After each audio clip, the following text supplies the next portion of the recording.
Praise the lord. దేవుని పరిశుద్ధమైన నామమునకు మహిమ కలుగును గాక. ఈరోజు దేవుని వాగ్దానము, యెహోవా ఉత్తముడు, శ్రమ దినమందు ఆయన ఆశ్రయదుర్గము. నహూము గ్రంథము 1వ అధ్యాయం 7వ వచనము.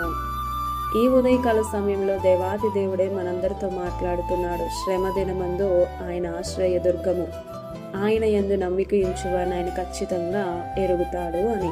అవును, దేవుడే మనకు నిరీక్షణ, మనకి ఏమీ తక్కువ కాదు.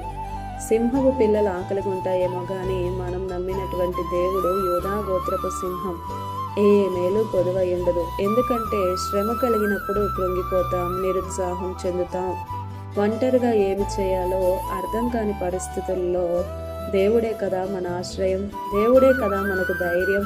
ఆ సమయంలో నీ ప్రాణంతో నీవు చెప్పగలవా, నా ప్రాణమా యెహోవాను సన్నతించు, అంతరంగమున సమస్తమా ఆయన చేసిన ఉపకారములు దేనిని మరువకు అని. ప్రియ సహోదరుడా, సహోదరి, కష్టం వస్తే దేవుడు, కష్టం తీరాక లోకంలో కలిసిపోతావు. అలా ఉండకూడదు నీ జీవితం. దేవుణ్ణి నీవు దుఃఖపరిచే వ్యక్తిగా అయిపోతావు. జాగ్రత్త.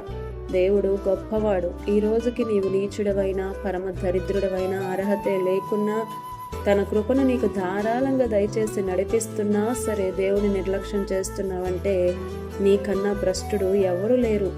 కనుక జాగ్రత్త. దేవుడు ఉత్తముడు. ఆయనకు మించి, ఆయనకు సాటి అయిన వారి లోకంలో ఎవ్వరూ లేరు. ఆయన యందు భయభక్తులు గలవారిని దేవుడు చూస్తున్నాడు. కనుక భయభక్తులతో దేవుడిని గణపరిచే వారంగా మనం ఉంటే దేవుడే మనల్ని గణపరుస్తాడు. శ్రమలలో తోడుగా, ఆపత్కాలములలో ఆశ్రయంగా, కోటగా ఉంటాడు. ఆమేన్. ఈ దిన వాగ్దానం మనందరి జీవితాలలో నెరవేరాలని కోరుతూ దేవుని సువార్త పరిచర్యలో మీ సహోదరి Prasanna. God bless you. Amen.